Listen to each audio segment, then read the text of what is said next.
I like to ask the evolutionists, I'll say, fellas, your geologic column contains limestone quite a few different places. I mean, if I just handed you a piece of limestone and said, how old is it? How would you know if it's 100 million year old Jurassic limestone or 600 million year old Cambrian limestone? I mean, they're both limestone. How would you know the age of it? It's, oh, that's easy. We would tell by the index fossils. Precisely my point. This textbook shows the kids a trilobite. And it says a trilobite's a good index fossil. If you find a trilobite, it probably lived 500 to 600 million years ago. I don't think so. Somebody found a human shoe print where the guy had stepped on and smashed a trilobite. They asked geologists all over, how could a human step on a trilobite if trilobites lived 500 million years ago? One guy said, well, maybe aliens visited the planet 500 million years ago. Hey, those aliens will do it every time. Trilobites did not live millions of years ago. There could be some trilobites still alive. There certainly are isopods, which are very similar, except one-piece shell instead of 3 lobes. Otherwise, could be a descendant, a mutant. Which is, by the way, which is a loss of information, not a gain. This textbook shows the kids a fossil graptolite. This is the New York State fossil. It says graptolites lived 410 million years ago. Only problem is they found graptolites still alive. Now, if they're still alive, couldn't they be found in any rock layer? This one shows the kids the Devonian period. It says this is from 325 million years ago. It has lobe-finned fish. They got a short leg and then the fin. Well, this is silly. Lobe-finned fish are still very much alive today. It's called the coelacanth. And when they first found the coelacanth still alive in 1938, they said, wow, would you look at this? They survived for 325 million years. It never dawned on them one time to question the geologic column. That thought never crossed their brain. This lady wrote a book about it, A Fish Caught in Time. Yes, boys and girls, this is our own great uncle, 40 million times removed. I'm not sure I can help somebody like that. This textbook says that Cretaceous and Jurassic period are from dinosaurs that lived 70 million years ago.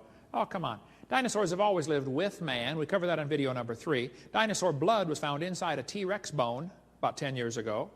They tried everything they could to disprove it, and they couldn't. This is dinosaur blood cells. It's not going to last 70 million years.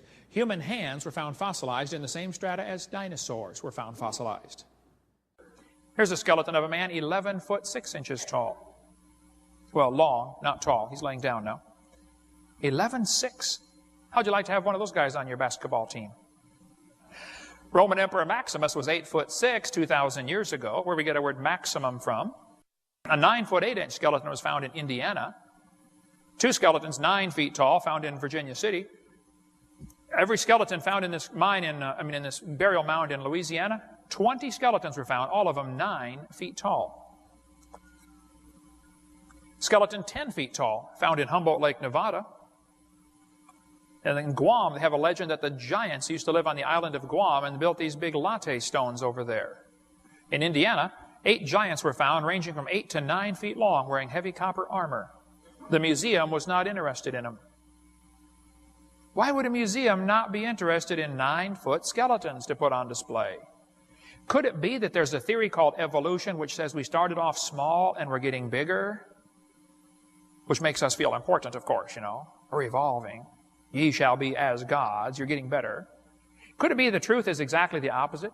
People were much bigger before the flood, and now we're getting worse? And maybe they're trying to hide that? A 12-foot skeleton found in Lompoc Rancho, California. Another 12-footer found in Tucson, Arizona. This is a giant block of rock. Who on earth is moving these things? Consider that's a camel in front of it for scale. Who's cutting and moving these things? This is a 39-pound axe head.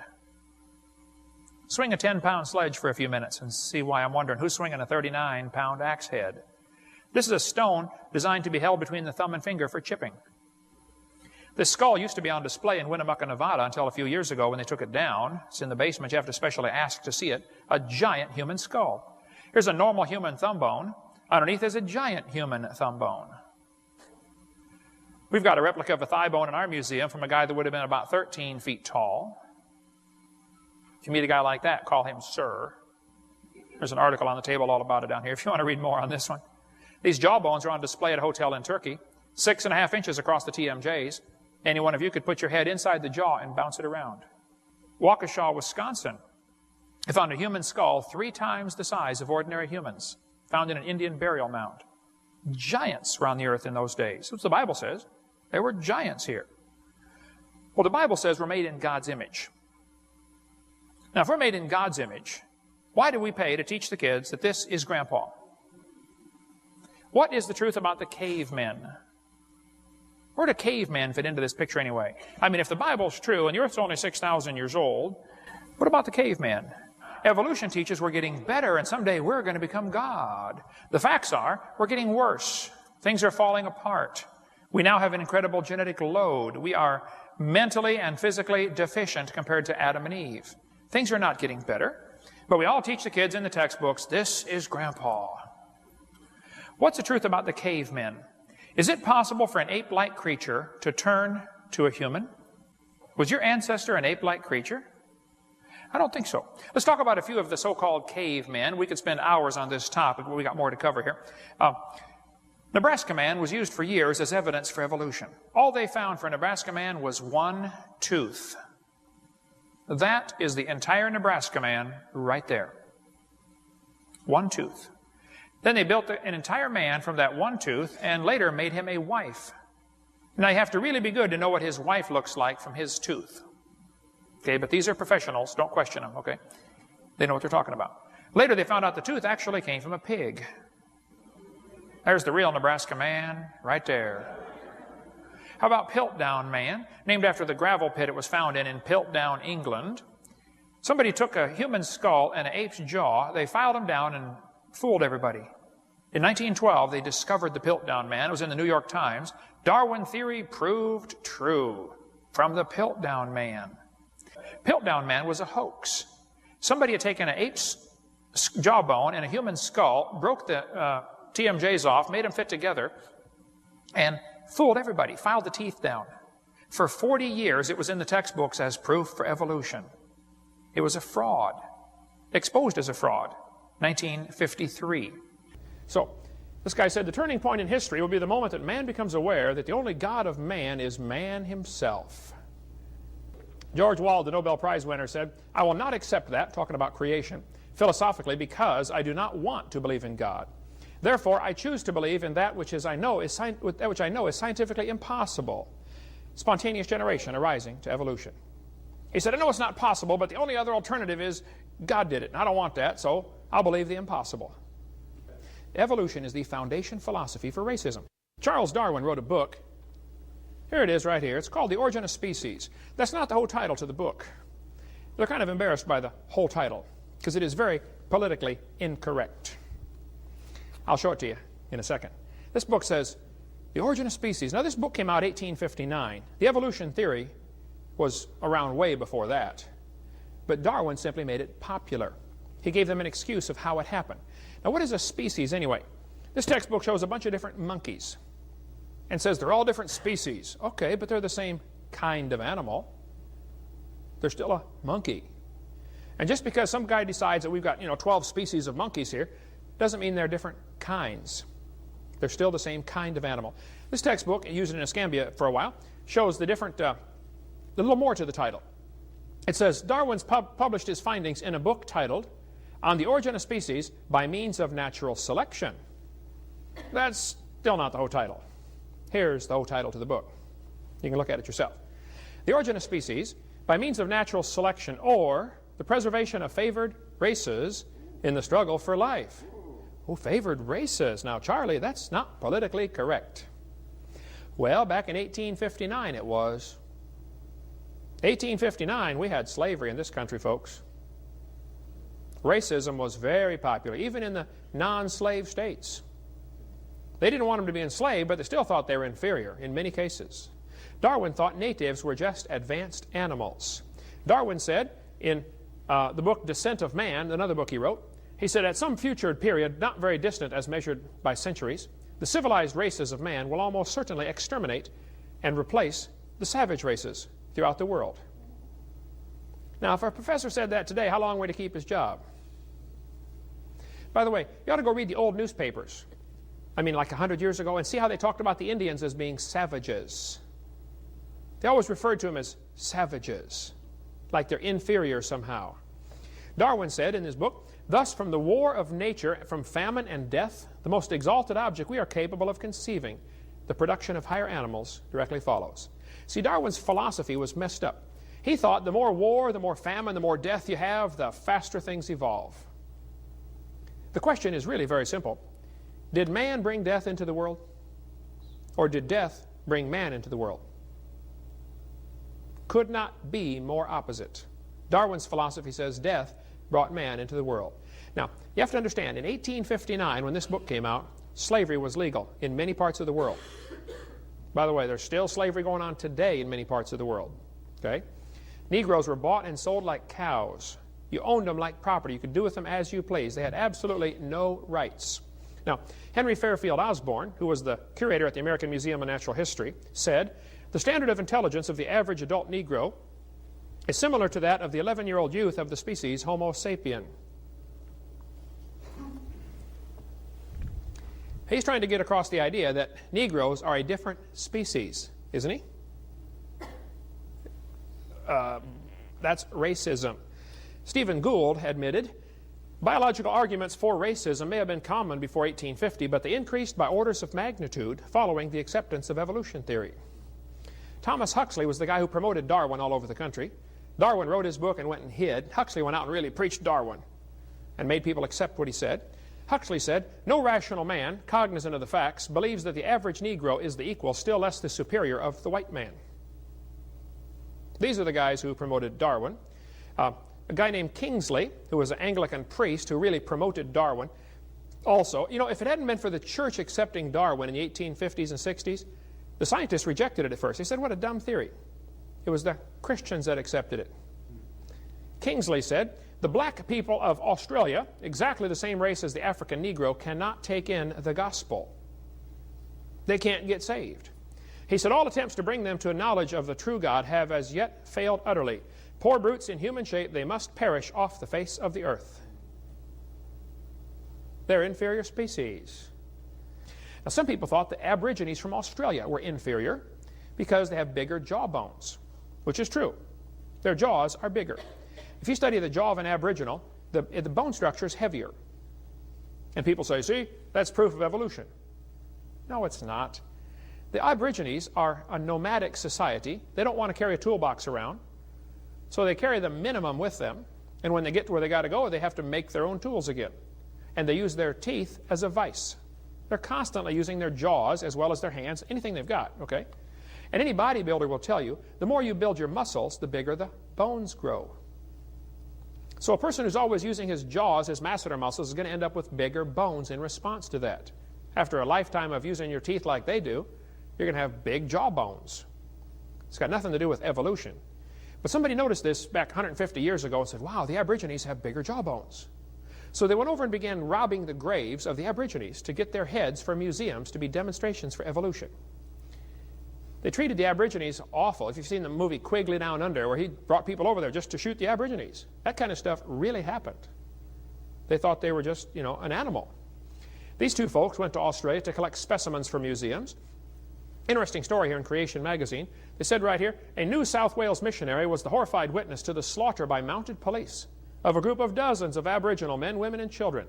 45 heads were then boiled down and the best 10 skulls packed off for overseas." They shot them just to get their heads for museum displays. Now, why would a museum want a head with a bigger jawbone? As part of an evolution display. Did you know the Smithsonian, I've been told, has 33,000 sets of human remains in their basement right now? They call it the Army of the Potomac. They would find people with the right jaw structures and put them on display in their museum. "See, boys and girls, how this ape evolved to the human." When the intermediates, there's another human. You can go downtown Pensacola and line up 10 people and prove the same thing, folks. We could line up folks in this room. Some of you have bigger jaws and smaller jaws and sloped forehead and straight forehead. I had an Italian friend one time. I said, "Man, I got to look at you from the side. I could put you in a textbook, you know." His head went back like that. His nose stuck out. I said, "You're the perfect missing link." Guy had an IQ way up there in the stratosphere, brilliant guy, just had a dumb-looking head, you know. And by the way, the size of the head has got nothing, the brain has nothing to do with intelligence either. There have been some incredibly high IQ people with brain sizes down around 1200 cc. And there have been some really dumb people with some really big heads with 2000 cc brains, okay? It's got nothing to do with intelligence. In 1904, the World's Fair was held in St. Louis, Missouri. One of the displays on there was a huge display of many people involved in showing the evolution theory. Right here's a picture. At the 1904 World's Fair, 2,000 primitive peoples were put on display. The purpose of the display was to demonstrate the superiority of the white Americans who had evolved further. Peter Jennings, liberal Peter Jennings, wrote a book and mentioned this in there. And if you go to the St. Louis Zoo today, that is on the place where the World's Fair was held, and they're still using some of those same buildings. There in St. Louis at the 1904 World's Fair, they had a man in a cage with chimpanzees to demonstrate the evolution theory. The man was a pygmy from Australia, or pygmy from Africa, little bitty pygmy, about 4'5", I think he was. Ota Benga was his name. Ota had a wife and 2 kids. They put him in a cage with chimpanzees. He went insane and killed himself. Why would they do that to somebody? Well, if you believe in evolution, man's just an animal. Even President Roosevelt, as good a man as he was in many ways, was caught up into this false thinking. Roosevelt thought that the Indians were an inferior species. Roosevelt said, "I wish very much the wrong people could be prevented entirely from breeding." Roosevelt thought the immigrants from Europe, Scotland, Ireland, and the Orient were a threat to American society. How many of you have ancestors from one of those places? Just about everybody in the room. Yep, you're a threat to American society because you have inferior genes. That's what he thought. In 1871, Congress scrapped all treaties with the Indians and moved them off to the reservation system, still in use today. They made promises to the Indians and broke them. After all, they're only savages, they're inferior.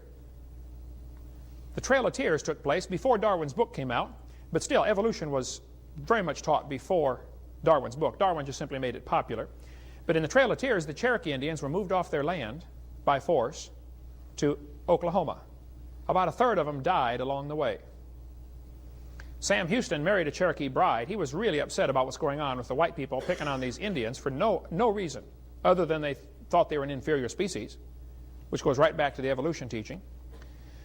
When they took the Indians out of Ross's Landing, Tennessee, they moved the Indians out 2 weeks before harvest time. They did all the work, planted the crops, tended them all summer long. Just before harvest time, came in with soldiers and guns, loaded them into wagons, and moved them out. And of course, the white people moved into their houses, already made, crops ready to harvest. Man, pretty nice.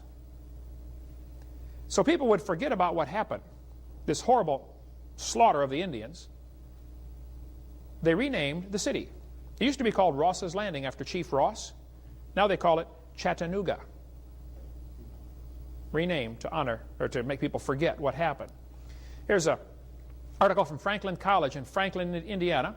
The Carnegie Institute of Washington, Eugenics Record Office, founded by Mrs. E.H. Harriman. Anybody heard that name before? E.H. Harriman.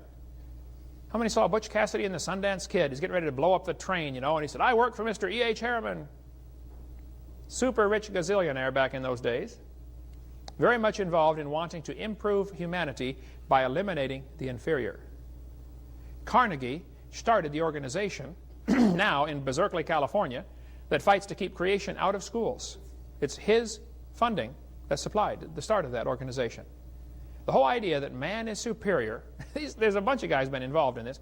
The Bible says, have we not all one Father? You're not superior because of the color of your skin. The Bible says, he hath made of one blood all nations of men to rule on the earth. Now Darwin thought that a married man was a poor slave worse than a Negro. Regardless, we won't comment on whether it's true or not, but if it's not, by the way. But if a professor said that today, how long would he keep his job? Or his life? Some of these feminazis would go kill him, wouldn't they? And yet they praise Darwin in our school system. Louisiana, I don't know if they got it passed or not. They were working on a bill to ban the teaching of Darwin because of his racism. Very interesting approach. Yeah.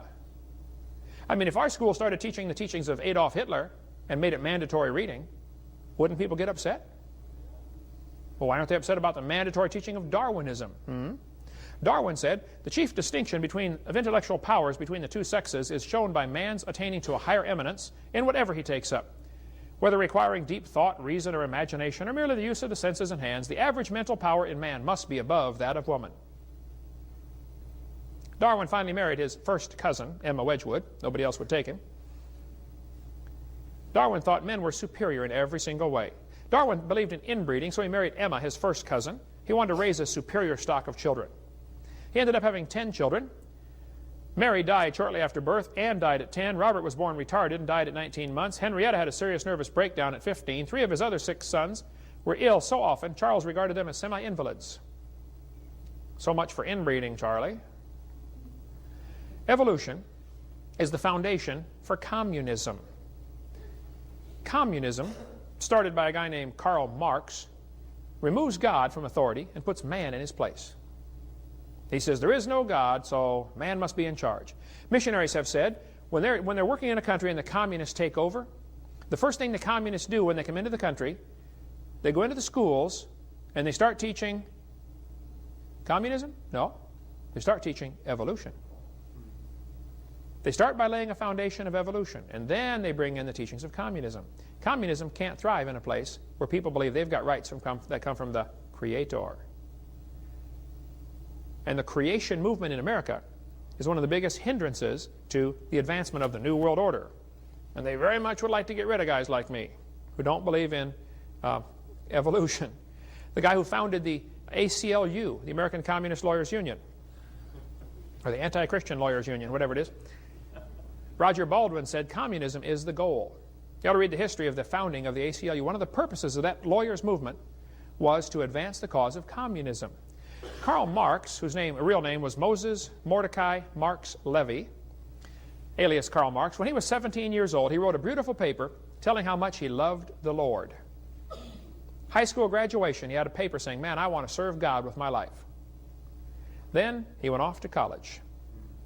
He studied philosophy, and a college professor turned him away from God and turned him on to the teaching of evolution and destroyed Marx's whole philosophy of life. Karl Marx was destroyed by this teaching. You know, 75% of kids from Christian homes that go off to secular schools lose their faith. I meet them by the hundreds all year long. Some college professor destroys their faith. Karl Marx later in life said, my objective in life is to dethrone God and destroy capitalism. Marx based his whole philosophy of communism on the idea of evolution. Karl Marx even tried to dedicate his book to Charles Darwin, from a sincere admirer, Karl Marx. Marx knew his theories would not survive without evolution as the foundation philosophy. They go together hand in glove. Karl Marx had 6 children. 3 died of starvation in infancy. 2 others committed suicide. When Marx died, only 6 people attended his funeral. But his philosophy is still ruling 1/3 of the planet today. You know, 1/3 of the people on planet Earth are under communism right now. Started by a loser who never worked a day in his life, let his own kids starve to death. He was a loser. Karl Marx developed what we call the Communist Manifesto in 1848. You want to take over a country? Here's how communism works. First thing you do is abolish private property. And by the way, this is the real purpose behind the environmental movement in America. They're not trying to save the environment. Some probably are. But the basic idea behind the movement is abolish private property. You got to get their permit to cut down your tree. That's where it's headed, folks. The Bible talks about private property ownership quite a bit. You know, every 50 years you got your property back. You could not lose it forever. Your family's going to get it back. If you're a loser, you're lazy or whatever, you don't pay your bills and they take it away, your family will get it back every 50th year. The Bible talks about having his own vine and his own fig tree. Drink water out of your own cistern, running waters out of thine own well.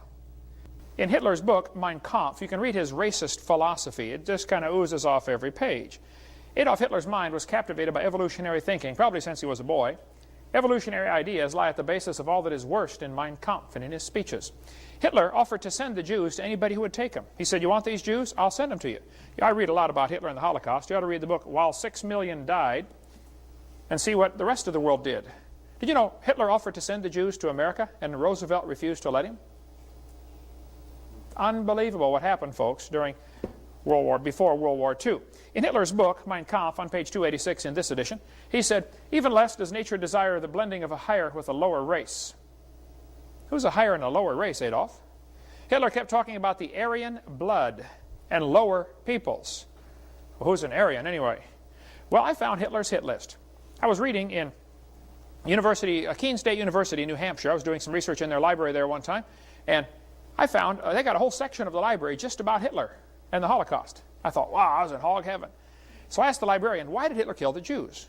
Why not somebody else? He said, oh, I'll show you the list he was using. He brought me book after book after book. For 6 hours, I copied $20 worth of pages, 10 cents at a time, out of that library. Here's the list Hitler was using. Hitler thought the blonde-haired, blue-eyed Nordic were close to pure Aryan, the superior race. Did you get all that? Blonde hair, blue-eyed, Norwegian, vorden står det till idag. Ja, sure, you betcha. Oofta. And he thought the Germans were mostly Aryan. The Mediterraneans are slightly Aryan. The Slavics are half Aryan, half ape. The Orientals are slightly ape. The black Africans are predominantly ape. And the Jews are close to pure ape. Hitler killed the Jews because he honestly thought he was speeding up the process of evolution by eliminating what he thought were the inferiors. If he would have killed all the Jews, guess who would have been next? Blacks. Hitler hated black people. Does anybody know where the Olympics were held in 1936? Berlin, Germany. Does anybody know who won the most gold medals? Jesse Owens, the black American athlete. Hitler was so angry, he said, it's not fair to make my men race against this animal. One of the Jewish prisoners who survived the Holocaust said, there is a difference between those who look upon their fellow human beings as common creatures of a common creator and those who look upon them of a conglomerate of biologicals and chemicals. Hey, is man just a bunch of chemicals that got together by chance over billions of years, or were we designed by a creator? That is a fundamental difference, folks. So that's the difference between creation and evolution right there. What Hitler did with his concentration camps and killing the Jews, I don't think it's possible to understand what Hitler did and why he did it until you see how evolution ties in. Hitler thought he was speeding up the process and doing the world a favor by getting rid of the inferior genes. He killed at least 6 million. I've been to Germany 3 times. I read lots of books about Hitler and the Holocaust just to keep my blood boiling. What Hitler did was a direct result of his belief in evolution. See, what you believe determines how you behave. He was just speeding up the process. Hitler held his rallies at Nuremberg. I stood on the spot where Hitler spoke all of his rallies there in Nuremberg on that granite mined out of Flossburg camp where I just had been a few hours earlier, where all the Jews died trying to mine granite for Hitler's platform to stand on. Hitler tried to make the people look small, the individual is small, and the cause was great. Had these massive rallies at the Nuremberg arena there. You know, the environmental movement folks try to do the same thing. They try to make the individual look small and the cause look great. You know, people are expendable. We've got to save Mother Earth. Doing the same thing with our kids today. Hitler knew full well you have to indoctrinate the young people. And the evolutionists have worked very hard to infiltrate our school system and thoroughly indoctrinate the young people. It's interesting, Hitler referred to the Jews as parasites in the body of nations. The abortionists refer to the unborn child as a parasite in the woman's body. Same language. Hitler, one of his justifications for believing in evolution was the gill slits. We talk about that on video 4, the idea that the embryo has gills made up by the German professor Ernst Haeckel. And that goes on. We can talk a lot more about that on our video number 4 about how abortion is murder based on the thinking that evolution is true. It's a crazy idea. Hitler said, this new state, Germany, will give its youth to no one. We're going to raise the youth the way we want them to be raised. There was a man in Skokie, Illinois that shot and killed a doctor. When they asked him, why did you kill this doctor? He said, because he's making blue-tinted contact lenses for people and he's diluting the Aryan beauty. Folks, the Aryan supremacy idea is not dead. There are still white supremacists all over the country. And I know I'm in the South. Well, get over it, okay? Nobody's better because of the color of their skin. Hitler tried to hide behind the idea that Christianity justified what he was doing. This excellent book by Marvin Lutzer at Moody Bible Press on Hitler's cross about how he tried to make people think it's okay because God had told him to kill all these people. Hitler, one of his propaganda pictures showed him walking out of a church with a cross over his head. He was a liar. Do you know they had Nazi baptisms? Hitler secretly, though, hated Christianity. He said, I regard Christianity as the most fatal, seductive lie that ever existed, because Christianity teaches all nations are of one blood. You're not better than anybody because of the color of your skin. That's what Christianity teaches. But they had Nazi baptisms, Nazi altars. Just unreal what Hitler did, trying to hide behind the guise of Christianity. Now, the Japanese also thought that they were a superior race. The Japanese textbooks taught their kids for 30 or 40 years. When Darwin's book came out in 1859, when it was translated to Japanese several years later, the Japanese bought it up like crazy and said, wow, this is a perfect theory. They sucked it right in because it goes right along with the religions they already had there in Japan. And they said, wow, one race is superior. I bet it's the Japanese. They had special studies where they studied people, and they said the Japanese don't have as much hair on their body, which proves they've ascended further from the apes. And they said they have a milder body odor, and they were the superior race that deserved to rule the world. People say, when I say I think evolution is largely responsible for World War II, they look at me like I'm nuts. But folks, that's exactly the case. Evolution is also the foundation philosophy for the New World Order. We cover lots on this on our college class, CSE 103, where my 17-hour seminar is stretched out to 60 hours, where we chased every rabbit and kicked every dog that walked by. That's a whole lot of stuff on our college course there. The United Nations has plans for a one-world government. The United Nations wants to establish a UN military force that can intervene in internal events in any country. They want to eliminate the veto power of the United States. They want to give the UN jurisdiction over the Earth Commons. That means the United Nations decides who owns, the rivers and everything in Earth. This is from a speech given by the Secretary General in September of 2000. They've already divided up the world into 10 regions. For years I was taught the old Roman Empire is going to be revived in the last days, and we're going to have the vision in the book of Daniel. 10 kings are going to get together and give their power to one king. And then I think we've been maybe missing something here, brother. Maybe it's not 10 countries in Europe going to unite. Maybe it's 10 regions of the world. Maybe this last vision of Daniel was the whole world uniting. They are making plans for a new world order. There are some extremely wealthy, powerful people making plans to rule the world. Like Pinky and the Brain. They're out there trying to take over the planet. And God's up in heaven laughing about it. Psalms chapter 2. The psalmist said, why do the heathen rage? The people imagine vain things. The kings of the earth set themselves. The rulers take counsel together against the Lord, against his anointed, saying, let us break their bands asunder and cast away their cords from us. He that sitteth in the heavens shall laugh. God sees all their plans for a one-world government, and he's laughing about it. Now, in the meantime, I think we're going to have to go through some really hard times down here, folks. People say, well, God's going to get us out of here before the tribulation. Oh, tell that to the Chinese Christians and the Russian Christians and the Egyptian Christians that have been killed here, and those in Sudan, where they've killed hundreds of thousands in Africa just because they're Christians, just in the last 10 or 15 years. Boy, if any country ever deserved the judgment of God, it's America. Amen. And I think it's coming soon to a city near you. The United Nations has plans to tax the world. We'll be paying a tax if they have their way to the United Nations. They want to get the UN authority to regulate international commerce. They want to control food. They understand full well that the production and distribution of food is the way to control the world. The United Nations has plans to establish a new seat of power in the UN called the People's Assembly. It'll consist of representatives from nations, but also representatives from non-government organizations. Just organizations can have a seat in there. Interesting. They want to have jurisdiction over all nation states. They certainly want to have jurisdiction over all the churches. And many churches have already stuck their head in the noose by becoming incorporated. And they don't realize what they've done. There's a good book if you want to read more on that. You can get it from our website, or right here in our bookstore, In Caesar's Grip, about how the incorporation process, 501c3, has trapped churches where they cannot speak out on certain topics. Man, 100 years ago, the politicians were scared stiff of the pastors because they just get up there and preach. Senator Jones is a whoremonger. Well, today, if you talk about politics, they'll jerk your 501c3 status. And so Christians say, well, we can't talk about certain topics in the pulpit. Okay, what do we do? The world's a mess. We're going to see the end of it. It's going to get really bad really soon. What do we do? We should do exactly what Jesus told us to do 2,000 years ago. He said, go ye into all the world, teach all nations, baptize them, get them saved, and then teach them to go do the same thing. You know, Jesus lived under Roman control. So, go win souls.